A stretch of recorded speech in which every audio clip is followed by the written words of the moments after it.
آ گیا, لیکن اس خط سے پہلے ہی اس کا جواب بھی آ گیا. آرمی چیف کی طرف سے جواب آیا ہے کہ نہ مجھے کوئی خط ملا ہے, اور اگر ملا بھی تو میں اسے پڑھوں گا نہیں, اور پڑھنے کے بغیر اسے پرائم منسٹر کے پاس بھجوا دوں گا.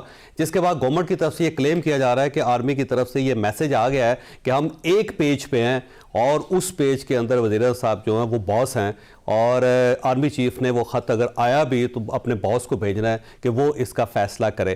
کیا عمران خان صاحب کا جو تیسرا خط ہے, آخری خط ہے, یا اس کے بعد بھی خط آئے گا, اور ان خطوں سے پاکستان تحریک انصاف حاصل کیا کرنا چاہتی ہے؟ یہ ایک سوال ہے جو آج کے شو میں ڈسکس کریں گے. اور اس کے ساتھ ساتھ جسٹس سرفراز جوگر صاحب کو اسلام آباد ہائی کورٹ کا قائم مقام چیف جسٹس بنا دیا گیا ہے. اتنی زیادہ احتجاج, اتنی زیادہ رزسٹنس کے باوجود بھی اگر وہ چیف جسٹس بن گئے ہیں تو اب وکلا کہاں سٹینڈ کریں گے اور پاکستان تحریک انصاف کہاں سٹینڈ کرے گی, یہ بھی ہمارا آج کا ایشو ہوگا.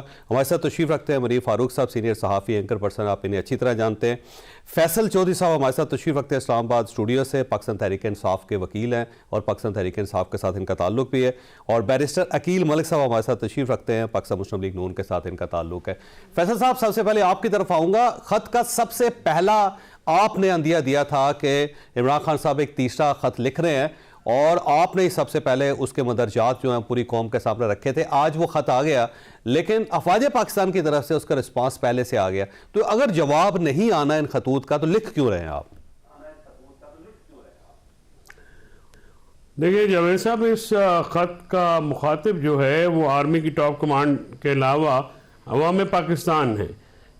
عمران خان بحیثیت فارمر پرائم منسٹر, انہوں نے اس خط میں ان کور کانفلکٹ ایشوز کا ذکر کیا ہے جن کو ریزالو کیے بغیر پاکستان میں درپیش چیلنجز جو ہیں ان سے نہیں نکلا جا سکتا.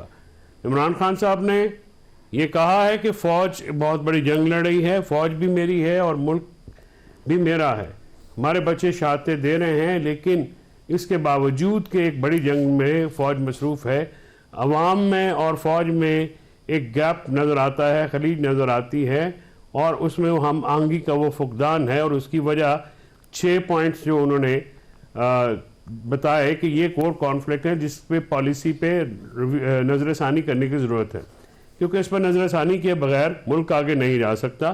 اس میں الیکشن ریگنگ ہے, یعنی اقلیت کو اکثریت کے اوپر فارم 47 کی فراڈ کے ذریعے مسلط کرنا, 26ویں ترمیم کے تحت ملک میں جو ہے نظام عدل کو تہس نہس کرنا, پیکا کے تحت جو آلریڈی مین اسٹریم میڈیا جو ہے وہ کنٹرول ہے, اس میں انٹرنیٹ کے اوپر اسالٹ کرنا اور انٹرنیٹ کو سلو کر کے ملک کی اکانومی کو بے تحاشا نقصان پہنچانا اور آئی ٹی انڈسٹری کو تباہ کر دینا.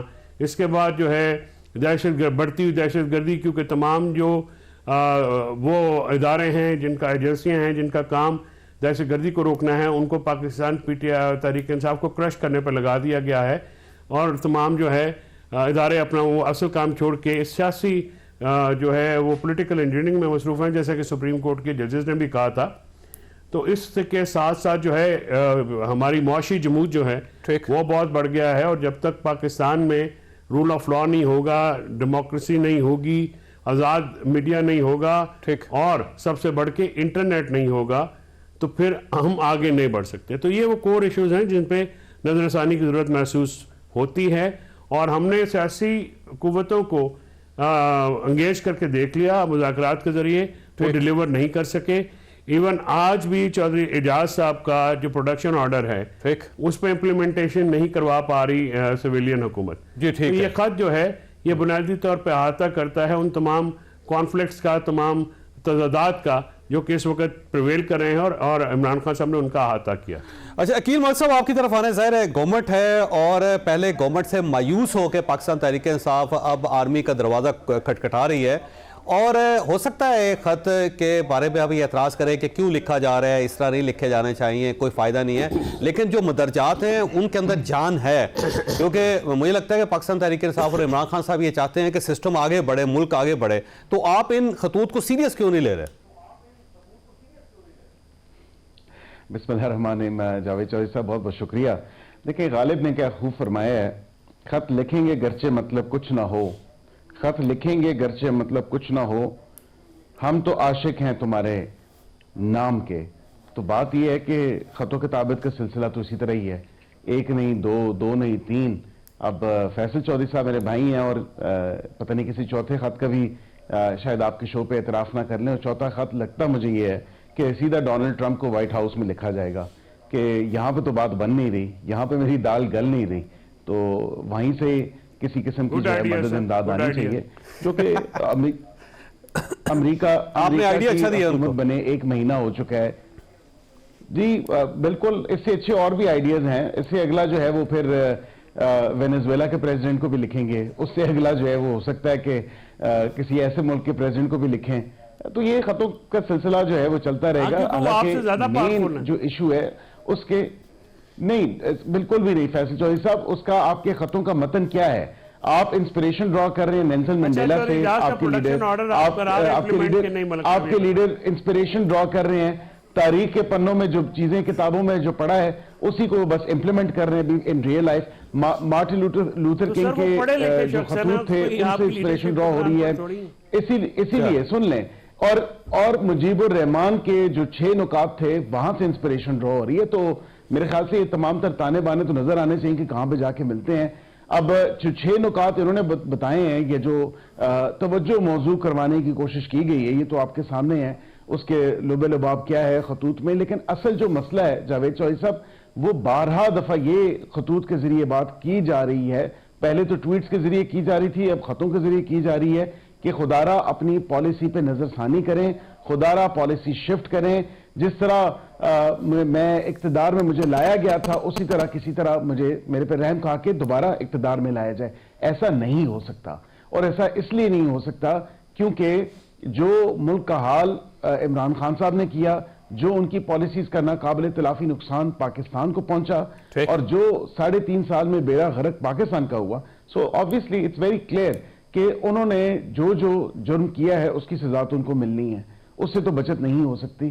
تو کسی قسم کا NRO, کسی قسم کی ڈیل یا کسی قسم کی ڈیل, اور میرے خیال سے جو شوق رہ گیا تھا, جو اطمینان ان کو چاہیے تھا, وہ آج کی غیر رسمی گفتگو کے بعد ان کے کلیجے میں ٹھنڈ پڑ گئی ہوگی. اس سے زیادہ میں اس پہ اور کوئی تبصرہ نہیں کرنا چاہتا. اچھا منیر صاحب, جب کسی خط کا جواب ہی نہیں آنا اور دوسری طرف سے یہ کہہ دیا جائے کہ جی ہمیں ایک تو پہ ملا نہیں ہے, اور اگر مل بھی گیا تو ہم نے پڑھنا نہیں ہے, اور بغیر پڑھے ہوئے ہم نے پرائم منسٹر کو بھجوا دینا ہے, تو پھر ان خطوط بازی کا فائدہ کیا ہے؟ اچیو کیا کرنا چاہ رہے ہیں؟ چودھری صاحب بہت شکریہ. دیکھیے چودھری صاحب, میرے خیال میں تو عمران خان صاحب یہ جو پوری لڑائی ہے, اور میں اوور آل میں بات کرتا ہوں, دیکھیے یہ ساری لڑائی ہے دست شفقت کی. ٹھیک ہے, تو دست شفقت کی طلبگار ہے پوری پاکستان تحریک انصاف سمیت عمران خان صاحب کے. اور ہمارے ملک میں ایک روایت بھی رہی ہے نا کہ دست شفقت حاصل, یہ سودا تو بکتا رہا ہے نا, اور بکتا ہے, صحیح بات ہے, ہر دفعہ بکتا ہے. تو جس کو دست شفقت مل جاتا ہے اس کی بلے بلے ہو جاتی ہے. اور میں اور آپ خالی تجزیہ کرتے ہیں جی اس دفعہ کس طرح کا ملا ہے, ٹھیک ہے جی. جس کی پھینٹی اس کو پھینٹی لگتی ہے, اس کو ہم دیکھتے ہیں یار اس کو پھینٹی کس طرح کی لگی ہے. تو اس وقت جو صورتحال ہے وہ یہ ہے کہ تمام جو تحریک انصاف کا پورا جو جناب عمران خان لکھ رہے ہیں, ایک خط کیا 4 خطوط لکھیں, مین مسئلہ یہ ہے جی کہ میں تو سیدھی بات کرتا ہوں کہ جی وہ کہ جی آپ ہمارے ساتھ دوبارہ راز و نیاز کے معاملات دوبارہ شروع کیجئے, اور آپ 2022 سے سٹارٹ کریں, مثالی تابعداری 2021 سے سٹارٹ, مثالی تابعداری آپ کو اس کے جواب میں ملے گی. اور میں آپ کو یقین سے کہہ سکتا ہوں کہ اگر اللہ نے عمران خان صاحب کے مقدر میں اقتدار لکھا ہے دوبارہ, اور وہ ملک کے وزیر اعظم اگر دوبارہ بنیں گے, تو آپ یقین مانیے آپ کو کچھ تبدیل ہوتا ہوا نظر نہیں آئے گا. عمران خان صاحب آئیں گے, وہ ایگزیکٹلی اسی طاقت کو استعمال کریں گے جو انہوں نے پہلے کی. صحیح بات, یہی IMF ہوگا, یہی سب کچھ ہوگا, یہی سب کچھ ہوگا, یہی خیالات ہوں گے, یہی خیالات ہوں گے. عمران خان صاحب بول رہے ہیں, اور وہ کہیں گے کہ پہلے تو یار آپ میرے جو سیاسی مخالفین ہیں انہوں نے میرا بڑا رگڑا نکالا ہے, میرے ساتھ انہوں نے یہ کیا ہے, پہلے تو انہوں نے سدھیا کرو نا, پہلے میرا سکور سیٹل کریں. وہ جب ٹھیک ہوگا تو پھر ہم آگے بات کریں گے. میرے سے محبت تب ہے جب آپ ان کا رگڑا نکالیں گے. مین بات تو دیکھیں ہے. باقی دیکھیں جتنی باتیں آپ کر لیں, عمران خان صاحب اپنی جگہ پر بیٹھ کر دیکھیں تو مجھے ان کی خطوط کے اندر کوئی بھی جو جتنی وہ باتیں لکھ رہے ہیں, اگر اصولی طور پر دیکھا جائے تو کیا آپ ان سے اعتراض کر سکتے ہیں؟ میں اعتراض کر سکتا ہوں. بات تو ٹھیک ہے, تھیوریٹیکل باتیں جو ہیں وہ تمام باتیں درست ہیں, ان سے کون اعتراض کرے گا. لیکن مسئلہ یہ ہے جاوید چودھری صاحب کہ ہمارے ملک کا, آپ مجھ سے زیادہ پڑھے لکھے ہیں, تاریخ آپ مجھ سے بہتر جانتے ہیں, ہمارے ملک کا اس کا ایک DNA ہے اس ریاست کا, یہ ایک نیشنل سیکیورٹی سٹیٹ ہے. ٹھیک ہے, ماضی میں یہ رہی, ٹھیک ہے جی, آج بھی یہی ہے، Official آج میں بھی ہے، یہی اور مجھے نہیں لگتا ہمارے لائف ٹائم میں کچھ تبدیل ہوگا. جب تک انڈیا اس سائڈ پہ، اس سائڈ پہ افغانستان ہے تو اور اس سائڈ پہ ٹرمپ ہے. مطلب اسی نہ ہی سمجھیے، ٹھیک ہے نہیں، مطلب سیدھی سی بات ہے.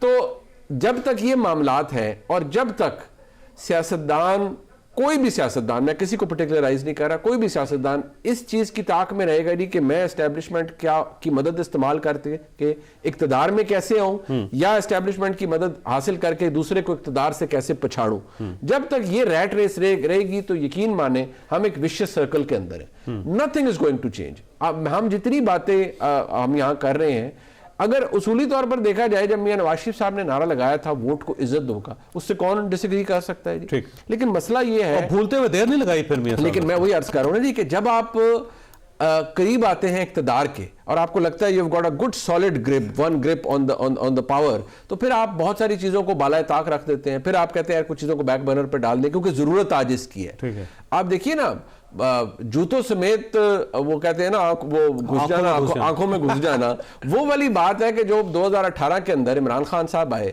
مطلب جو نیکسس تھا، ثاقب نثار صاحب، جو باجوہ صاحب کی اسٹیبلشمنٹ تھی، سارا آپ کو پتہ ہی ہے اس میں کون سی بھول، تو وہ ہمارے سامنے تھا. پھر اب یہ سلسلہ شروع ہوا ہے 2022 میں، اور سچی گال ہے، میں تو کھلی جھٹکی بات کرتا ہوں، میں نے تو نہیں نائی بھیجا تھا نا عمران خان صاحب کو کہ آپ پنگا لیں کہ یہ آرمی چیف کی اپوائنٹمنٹ سیبوٹاج کرنی ہے. جب آپ ایک ہائی رسک گیم کھیلتے ہیں تو پھر ٹھیک ہے، پھر رسک ہوتا ہے. پھر جب وہ بیک فائر کرتی ہے، گولی تو آ سکتی نہیں جی، پھر جب وہ بیک فائر کرتی ہے تو پھر کام خراب ہوتا ہے. 9 مئی چوہدری صاحب ہوا ہے 2023 9 مئی کے اندر. جب 2022 نومبر تھا، اس کے آخر میں آپ کو پتہ جنرل عاصم منیر صاحب کی اپوائنٹمنٹ ہوئی.